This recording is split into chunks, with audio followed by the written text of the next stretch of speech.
Hi guys, आप सभी का फैंटेसी बिजनरी यूट्यूब चैनल पे स्वागत है। आज ड्रीम 11 वुमेन सुपर स्माश का match number 10 Otago spark women और ऑकलैंड हार्ट्स वुमेन के बीच में खेला जाएगा। इस मैच की A to Z इन्फॉर्मेशन मैं आपको इस वीडियो में दे दूंगा, जो आपको स्मॉल लीग और ग्रैंड लीग की टीम बनाने में बहुत ज़्यादा हेल्प करेगा। बस आप वीडियो को बिना स्किप किए हुए शुरू से लेकर अंत तक अच्छे से देखिएगा। वीडियो शुरू करने से पहले मैं आपको बता दूं कि अगर आप मेरे चैनल पर पहली बार आए हैं तो जाकर के मेरे टेलीग्राम चैनल को भी ज्वाइन कर लीजिए, क्योंकि आफ्टर टॉस हमारे पास मैच का जो भी वैल्यूएबल अपडेट आएगा वो सारा अपडेट मैं आप लोगों को टेलीग्राम चैनल पर ही दे पाऊंगा। और मेरा खुद का जो फाइनल टीम बनेगा वो टीम भी मैं आप लोगों को टेलीग्राम चैनल पर ही दे पाऊंगा। इसलिए आप लोगों का टेलीग्राम चैनल से जुड़ना जरूरी है। टेलीग्राम चैनल का ये लिंक आपको इसी वीडियो के डिस्क्रिप्शन बॉक्स और कमेंट बॉक्स में पिन किया हुआ मिल जाएगा। वहाँ पर क्लिक करते ही आप मेरे सीधे चैनल पर पहुँच जाओगे, ज्वाइन कर सकते हो। अब बिना देरी किए हुए मैच की बात करते हैं। तो ये जो मैच है ना, वो आज मॉर्निंग में 5 बजे से मोलिन्यूक्स पार्क अलेक्जेंड्रा न्यूजीलैंड में मैच खेला जाएगा। वहाँ की वेदर रिपोर्ट की बात करें तो आसमान में थोड़े बहुत बादल छाए रहेंगे, लेकिन बारिश होने की संभावना है नहीं। अब चलते हैं, बात करते हैं पिच रिपोर्ट की। तो वहाँ का जो पिच है ना, वो ओवरऑल बैटिंग फ्रेंडली है और उस पिच पर पेसर्स को स्पिनर्स की तुलना में अधिक विकेट मिलते हैं। और उस पिच की एवरेज टोटल स्कोर की बात करें तो 135 रनों से लेकर 140 रनों के बीच का है। और वहीं फर्स्ट इनिंग का एवरेज स्कोर 145 रनों से लेकर 155 रनों के बीच में का है। और उस पिच पर अभी तक इस टूर्नामेंट के 1 मैचेस खेले गए हैं, जिसमें वो मैच बैटिंग फर्स्ट करने वाली टीम ने जीती थी। और उस पिच के हाईएस्ट स्कोर की बात करें तो 159 रनों का है, वहीं लोएस्ट स्कोर 139 रनों का है। अब दोनों टीमों ने हेड टू हेड में पिछले 5 साल में 11 बार आमने सामने हुई है, जिसमें ऑकलैंड हार्ट्स वुमेन की टीम 6-5 से लीड कर रही है। और दोनों टीमों की रिसेंटली के 5 मैचों की बात करें तो ओटागो स्पार्क वुमेन की टीम अपने पिछले 5 मैच में 2 जीती है और 3 हारी है। और वहीं ऑकलैंड हार्ट्स वुमेन की टीम अपने पिछले 5 मैच में 3 जीती है और 2 हारी है। ओवरऑल देखें तो on the paper Auckland hearts women की टीम फेवरेट है। तो हम लोग जो अपनी फैंटेसी टीम बनाएंगे वो ऑकलैंड हार्ट्स वुमेन की टीम को फेवरेट मानते हुए बनाएंगे। अब चलते हैं, बात करते हैं प्लेयर्स स्टैट्स की। तो यहाँ पे सबसे पहले बात करेंगे ऑकलैंड हार्ट्स वुमेन के प्लेयरों के बारे में। तो इस टीम की ओर से ओपनिंग करते हुए दिखेगी साची शाहरी, जो कि राइट हैंड बैट्समैन है। और रिसेंटली इनका फॉर्म 15, 14, 11, 6, 34 रनों का है। और इस टूर्नामेंट में ये पिछले मैच में 24 रनों की एक अच्छी इनिंग खेली थी, तो एज ए डिफरेंशियल इसे हम लोग ले सकते हैं। उसके बाद अन्ना ब्रोइंग की बात करें, जो कि राइट हैंड बैट्समैन और राइट आर्म मीडियम बॉलर है। और इनका रिसेंटली का फॉर्म 39 रन 0 विकेट, फिर 16 रन 1 विकेट, फिर 3 रन, फिर 15 रन, फिर 10 रन 1 विकेट है। और ये पिछले मैच में इस टूर्नामेंट में 4 रन की थी और 4 ओवर की बॉलिंग भी की थी, लेकिन ये विकेटलेस रही थी। लेकिन ये पावर प्ले और डेथ दोनों में बॉलिंग करने के लिए आएगी, तो इम्पोर्टेंट पिक रहेगी। और साथ में कैप्टनसी या वाइस कैप्टनसी की भी एक अच्छी ऑप्शन है। उसके बाद बेला आर्मस्ट्रॉन्ग की बात करें, जो कि राइट हैंड बैट्समैन है। और इनका रिसेंटली का फॉर्म 17, 13, 4, उसके बाद 16 रनों का है। पिछले मैच में ये मात्र 1 रनों की इनिंग खेली थी, लेकिन अच्छी प्लेयर से हम लोग इसे ले सकते हैं।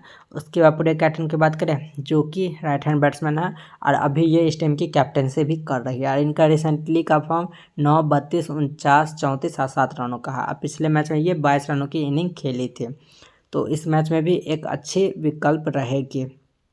उसके बाद जोशी पेनफोल्ड की बात करें, जो कि राइट हैंड बैट्समैन और राइट हैंड मीडियम बॉलर है। इनका रिसेंटली का फॉर्म 2 विकेट, फिर 2 रन 0 विकेट, फिर 58 रन 1 विकेट, फिर 15 रन 3 विकेट, फिर 28 रन 0 विकेट। और पिछले मैच में ये 23 रनों की इनिंग खेली थी और साथ में 4 ओवर की बॉलिंग करके 1 विकेट भी ली हुई थी। और ये डेथ में बॉलिंग करती हुई दिखी थी, तो इम्पोर्टेंट पिक रहेगी।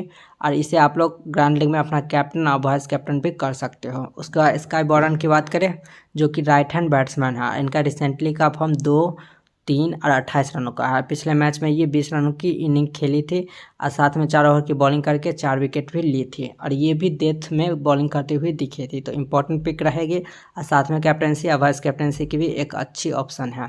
उसके बाद कैट पैटरसन की बात करें, जो कि राइट हैंड बैट्समैन है। और रिसेंटली का इनका फॉर्म 39, 25, 3, 5, 0 रनों का है।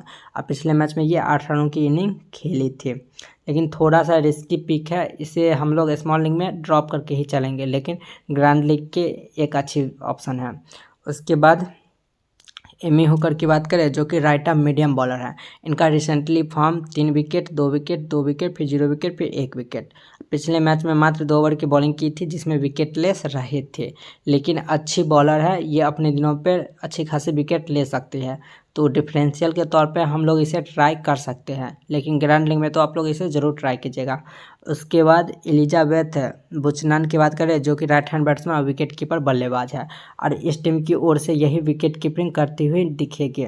तो अगर हो सकता है तो ये ग्लव से कुछ पॉइंट दे दे, तो इसे ग्रैंड लीग में आप लोग ट्राई कर सकते हो। उसका ब्री इलिंग की बात करें, जो कि लेफ्ट आर्म मीडियम बॉलर है, और इनका रिसेंटली फॉर्म 0 विकेट, फिर 0, फिर 2 विकेट, फिर 3 विकेट, फिर 1 विकेट है, और ये पिछले मैच में 2 ओवर की बॉलिंग करके विकेट लेस रहे थे। तो रिस्की पिक है, इसे ड्रॉप करके ही जाएंगे। उसके बाद ऋषिका जायसवाल की बात करें, जो कि लेग स्पिन बॉलर है, और इनका रिसेंटली फॉर्म 2 विकेट, फिर पिछले मैच में 4 ओवर की बॉलिंग करके 1 विकेट ली हुई है। तो इम्पोर्टेंट पिक ये भी रहेगी। बाकी बेंच में से अगर कोई भी खेलेगी तो यहाँ पे हाई चांसेज है मेडी ग्रीन के, इजी गेज के, फरहान जोनास के, मॉली पेनफोल्ड के, और यहाँ से हो सकता है तो ब्रूके हॉलीडे भी आ सकती है।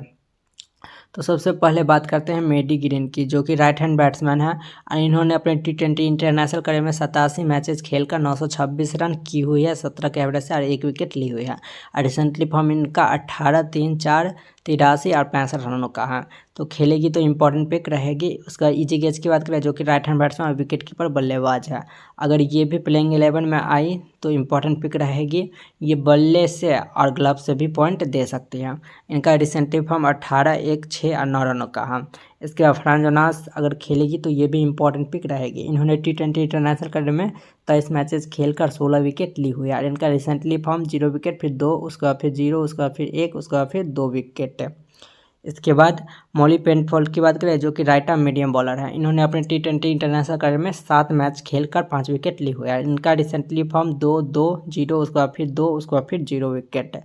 उसके बाद ब्रूके हॉलीडे की बात करें, जो कि लेफ्ट हैंड बैट्समैन और राइट आर्म मीडियम बॉलर है, और इन्होंने अपने T20 इंटरनेशनल करियर में 22 मैचेस खेलकर 123 रन की हुई है 10 के एवरेज से, और 1 विकेट ली हुई है। और इनका रिसेंटली फॉर्म 1 विकेट, 0 विकेट, फिर 37 रन, 0 विकेट, उसके बाद 7 रन, फिर 1 रन। तो खेलेगी तो ऑलराउंडर सेक्शन से एक अच्छी डिफरेंशियल पिक हो सकती है। अब चलते हैं, बात करते हैं ओटागो स्पार्क वुमेन के प्लेयरों के बारे में।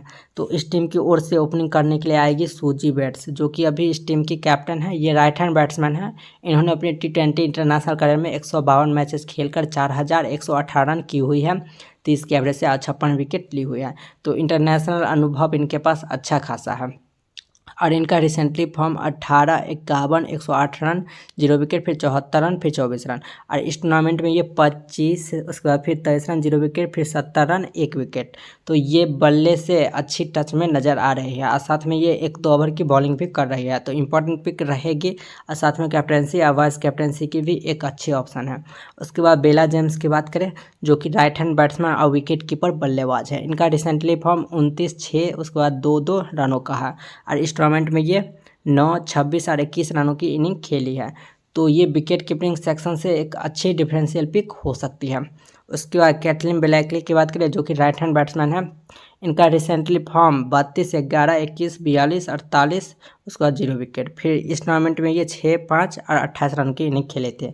इसे पिछले मैच में 1 डाउन बैटिंग करने का मौका मिला था, लेकिन ये मोस्टली नीचे ही बैटिंग करते हुए दिखेगी। तो थोड़ा सा रिस्की पिक है, इसे आप लोग ग्रैंड लीग में ही ट्राई कीजिएगा। उसके बाद पॉली इंग्लिश की बात करें, जो कि राइट हैंड बैट्समैन और विकेट कीपर बल्लेबाज है। इनका रिसेंटली फॉर्म 8, 48, 73, 8 और 60 रनों का है। पिछले मैच में ये की थी 7 रनों की इनिंग, और उससे पहले 5 और उससे पहले 15। तो विकेट कीपिंग सेक्शन से सबसे सेफ ऑप्शन यही नज़र आ रही है। ये तो थोड़ा ऊपर आके बैटिंग भी कर सकती है, ग्लव से भी कुछ ना कुछ पॉइंट देगी। उसके बाद 5वें नंबर पे दिखेगी फेलिसिटी लेडन डेविस, जो कि राइट हैंड बैट्समैन और राइट आर्म मीडियम बॉलर है। और इस टूर्नामेंट में ये 24, 15, उसके बाद फिर 3 रन, पिछले मैच में 3 ओवर की बॉलिंग करके विकेट लेस रहे थे, लेकिन ये एक अच्छी ऑप्शन है ऑलराउंडर सेक्शन से। उसके बाद ओलिविया गिन की बात करें, जो कि राइट हैंड बैट्समैन है। पिछले मैच में ये 6ठे नंबर पे बैटिंग करने के लिए आए थे, लेकिन हो सकता है इस मैच में ये 1 डाउन बैटिंग कर सकती है। तो ये भी एक अच्छी डिफरेंशियल पिक हो सकती है इस मैच के लिए।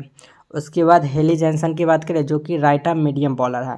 ये अपने T20 इंटरनेशनल करियर में 53 मैचेस खेलकर 48 विकेट ली हुई है। इनका रिसेंटली फॉर्म 1 विकेट, 1 विकेट, फिर 2 विकेट, फिर 1 विकेट, फिर 1 विकेट। और इस टूर्नामेंट में ये पिछले मैच में 4 ओवर की बॉलिंग करके विकेट लेस रही थी, और उससे पहले वाले मैच में 4 ओवर की बॉलिंग की थी जिसमें 1 विकेट मिला था, और उससे पहले वाले मैच में ये 4 ओवर की बॉलिंग करके विकेट लेस रही थी। लेकिन ये पावर प्ले या डेथ में बॉलिंग करने के लिए आएगी, तो जब इसकी टीम पहले बॉलिंग करेगी तो उस केस में ये ज़्यादा इंपॉर्टेंट रहेगी। उसके बाद लिंसी स्मिथ की बात करें, जिन्हें पिछले मैच में खेलने का मौका मिला था, जिसमें ये 4 ओवर की बॉलिंग की थी जिसमें 1 विकेट ली थी। अब पिछले मैच में ये भी पावर प्ले या डेथ में बॉलिंग करते हुए दिखे थे, तो इस मैच में भी इंपॉर्टेंट पिक रहेगी।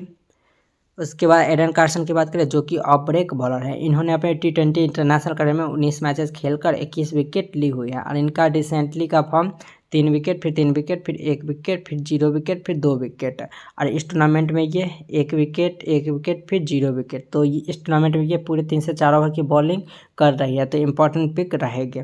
उसके बाद पॉपी जे वाटकिंस की बात करें, जो कि right arm fast medium bowler है, और इस टूर्नामेंट में इनका प्रदर्शन 4 विकेट, फिर 2 विकेट, फिर 0 विकेट है। ये पिछले मैच में 1 ओवर की बॉलिंग की थी, और उससे पहले वाले मैच में 2 ओवर की बॉलिंग की थी। तो थोड़ा सा रिस्की पिक है, लेकिन आप लोग थोड़ा रिस्क लेकर जाना चाहते हो तो इसे टीम में ले सकते हो, उतने भी खराब ऑप्शन है नहीं। उसके बाद इमा ब्लैक की बात करें, जो कि राइट हैंड बैट्समैन और राइट आर्म मीडियम बॉलर है। इनका रिसेंटली फॉर्म 3 विकेट, फिर 4 विकेट, फिर 3 विकेट, फिर 2 विकेट, फिर 0 विकेट। और इस टूर्नामेंट में इनका प्रदर्शन रहा है 1 विकेट, 1 विकेट, फिर 1 विकेट। लेकिन ये पूरे 4 ओवर की बॉलिंग की थी, तो अच्छी ऑप्शन है ये। बाकी बेंच पे से अगर कोई भी खेलेगी तो यहाँ पर हाई चांसेज है सोफी अल्डरसो की, जो कि लेग ब्रेक बॉलर है। इस टूर्नामेंट में इनका प्रदर्शन 2 विकेट, फिर 1 विकेट है, तो खेलेगी तो ये भी इम्पोर्टेंट पिक रहेगी।